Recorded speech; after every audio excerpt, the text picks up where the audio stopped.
Good day, all you lovely people out there in the real world. A warm welcome to today's discussion and thoughts. And today's subject is the value of art. So it's quite a complex subject, and I thought that it would be really good to talk about. And I've broken it down into three categories: the value of art to the world, the value of art to a buyer, and the value of art to the artist himself or herself. So, to start off with, the value of art to the world. Okay, so basically, what is art? What is the value of art to the world? Okay, so the only real sort of connection we have with our history stems through art. You know, the old paintings and drawings and etchings of history depicts the sign of the times, the way people lived, what they did, how they operated, and it goes as far back as the Bushman paintings, which is the oldest form of art in the world. And if they hadn't have painted, in those days, we wouldn't even know what they did, really, because there was no written history or anything like that. But there were paintings on walls, and it depicted all sorts of things. And it's all subject to kind of discussion as well of what they actually depicted. But, we get a glimpse into their world. So the value of art to the world is a slice of history. It's looking back into what people were doing, what they were wearing, the social norms, and then as far as to go into what they were thinking, their fears, their joys, their aspirations, and their life in general. In modern art, it's a little bit different. It's not just about history, but it is still history because it's an artist's opinion or an artist's thoughts that are put down, and it is a story, basically. Art is a story. It's a story of the times. It's a story of a specific person. It's basically, art is a depiction of a story, and so that kind of sums it up in, there is another aspect as well, also design. Everything around us, everything that you deal with on a daily basis has been designed by an artist. From a coffee cup to a motor car, to an aeroplane, to a boat, to your linen, your bedspread, it's all been designed. So art affects us daily, whether we actually acknowledge it or don't, or recognize it. It's inherent in our lives and in our culture and in our times, in our history. So on that note, to move on to what is art to the buyer? What is the value of art to the buyer? So a person that buys art, there's different categories in that too. There's different reasons. This is quite a complicated subject as well, and it's something I want to broach because I think a lot of it is missed nowadays in art buying, what it actually means. So basically, a buyer that buys a piece of art will walk into a gallery or see art online or know the artist and will buy a piece of art that he or she likes. Okay. Generally, that is a piece of work that somebody sees and identifies with it. It stirs an emotion. They love the feeling it gives them. It might be reminiscent of an old memory or a way an emotion they felt, but it resonates with that buyer directly. There is also investment art, which is a different category as well. Investment art can be a buyer that just buys art as an investment, doesn't really care what it looks like. It's just it's a form of growing money, and there is that aspect too. But I just want to try and bring in something a little sort of different into this discussion and say that I think the biggest thing that a buyer maybe is not aware of, that when a buyer buys art, and I'm talking mostly about directly, and we'll go into the subject in depth. When a buyer buys a piece of art directly from the artist, they are actually supporting that artist, that story of the artist. Why I'm saying directly is because when it comes to galleries, I have my own opinion about galleries, but when a person buys a piece of art from a gallery as opposed from directly from the artist, often that story is lost. And I'll show you an example of the painting that I sold, which I called Foundation. And it was just a landscape of a tree and some fields behind, and a nice sunset in my altruism style, which is the cutting through the paint style. But there's a whole story about that tree. That tree survived a fire, and it actually, we had a fire that burnt our whole place down, and it burnt my studio down and my little cabin I had, and the tree stood, but one of the trunks of the tree, it's got several trunks, actually got pushed out by the tree because it had died. And I took that trunk and I built what I'm sitting in now, my studio. It's my center pole in my studio, which holds up the whole building. So it's a foundation. Now that buyer doesn't know that story. That buyer doesn't know who I am. That buyer doesn't know that story. And so that whole story is lost because the gallery does not connect the artist with the buyer. And I think that's a great shame because, as we've said already in this blog, is that the art is a story. So that story is lost. And that's why one of the reasons why I have a problem with gallery, because there's a disconnect with the artist and the buyer. And I think that's not a good way to sell art or to invest in art or to deal in art. That's the one aspect. The other aspect is that the galleries that I've dealt with have not really treated the artists well. They don't respect the art, and there again comes in. This is what we're talking about: is the value of art. Now, the galleries I've dealt with, in my opinion, don't value art, and the reason being, and it's quite simple really, is they get the art on consignment. So in other words, they get their stock for free. Now, there's no other business in the world that I know of that gets their stock for free. So therefore, it holds no value. If that art gets broken or damaged or lost, it's kind of, well, and sometimes you'll get payment, sometimes you won't. It's all a bit of a grey area, and it's really not good at all for art.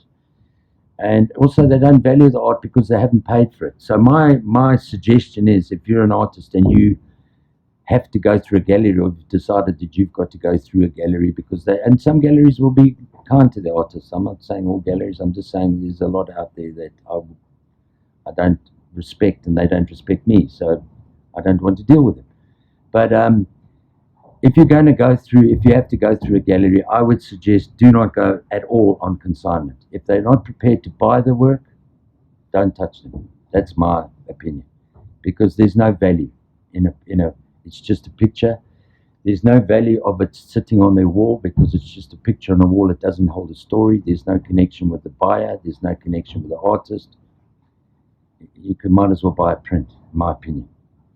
So that's that side of the value of art to a gallery, and to buyers. So to stay on the buying side of things, I think what buyers don't realize when they support art, and art can be expensive, and that's all relative, because at the end of the day, what you are buying is a one-off piece of art in the world. There's no other one like it. So it's a bespoke piece of art. If it's made for you, or even if it's not, it's a one-off. in the world. So to put it into perspective, if you went into a furniture shop and you said to the furniture shop owner, I want a couch made for me, but not unlike any other couch in the world. I don't want it to be seen copied by any. I don't want it copied. I want my own design. And then say, but I'm not prepared to pay. I'll pay just a normal price as a normal couch. The guy will probably tell you to go away in a nice way. So what I'm trying to say is that art has a value because first of all, it's a story. It could be a story about how you see a rose in a vase, the color of the rose. That artist sees that color that way. Another artist might see that color slightly different. It's their story. It might be lit in a nice way. It's just a rose in a vase, but it's a story of that art. It could be a fantasy painting of Armageddon and what that means to that artist. It's a story. It could be a landscape that the artist went to at that time and that thing, and saw that beauty and portrayed it, and that's their story. So it could be an abstract, which it's an emotion that somebody's put down on canvas or something, or a song. It doesn't have to be art, visual art. It can be a song. It can be poetry. It can be play. It is a story. These are all stories. Or a song is a story. A play is a story. A visual art is a story. It's all about a story. So when a buyer buys that story from that artist and it's quite expensive, what that buyer is doing is investing in that artist's life. He's not just buying an object. And that artist can then take that money and create more stories or portray more stories. And that becomes also involved. Now we get to the investment art. If you buy a painting from a person at quite a high price, that now becomes an investment. It becomes not just an investment as a one-off piece of art. It becomes an investment for that artist. That artist can now invest in buying more materials, seeing someplace, doing a project, like maybe going and painting wild cats that live in a building, for instance, and spending time and doing that as a project. Now they can spend the time to do that. So that becomes, that is what that buyer is investing in. It's investing in the freedom and the financial ability of that artist to carry on doing art.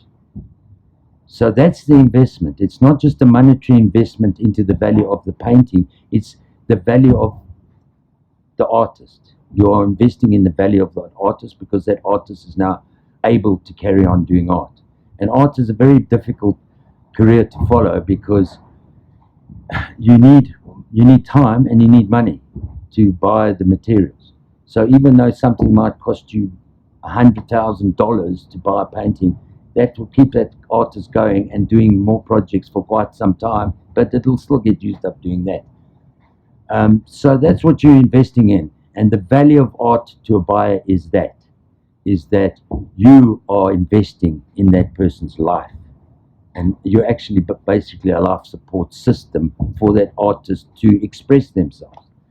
So I just wanted to get that across to the buyer, that when you buy art from an artist, that's what you're investing in. So I think all art is investment art, actually, because you're investing in that person. As they grow and they become more well-known and they become more sought after, the value goes up. That's also investment. But it's not just that. It's investing in somebody that has taken the step to actually do this for a living, and you are supporting them. So it's a support system. So that's that side of it. Now, one of the sort of more difficult subjects is the value of art to the artist. So most artists are kind of born with it. Some learn it, some dabble in it, but the value of art to an artist. Now, this is an important message that I want to give out to other artists, because I know the art profession and I know the art world quite well, and by this stage. And what I've found is that The artists are generally quite timid people, and they're not very businesslike. Okay, they just want to express themselves, and that's it. That's kind of a, and the problem with that is it's not sustainable. So what artists have to realize is they hold value, not so much the artwork.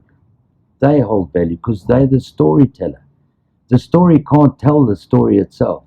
It needs the storyteller to tell the story. So, so the artist is the storyteller and has value.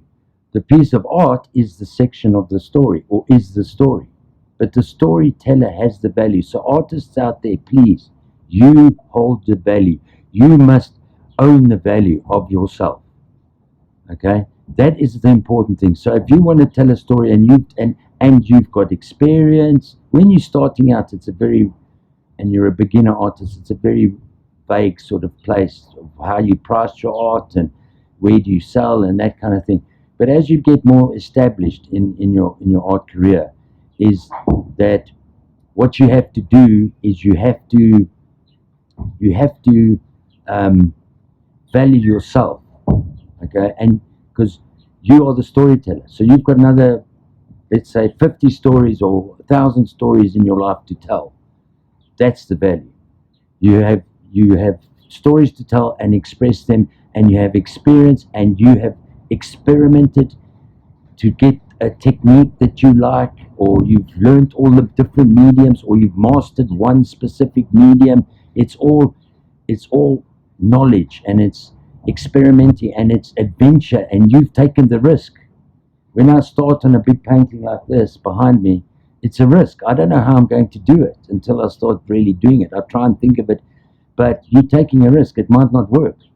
So because I don't like to do the same thing over and over again. And that's another subject as well, is about, the different types of art. Like you get sort of art that is in at the moment, that's trending, and everybody paints the same thing. To me, I don't really understand that. I mean, to me, you're not telling a story. You're just copying a picture out of a book or whatever, and everyone's doing the same thing. That's not a story. A story is what this painting behind me is.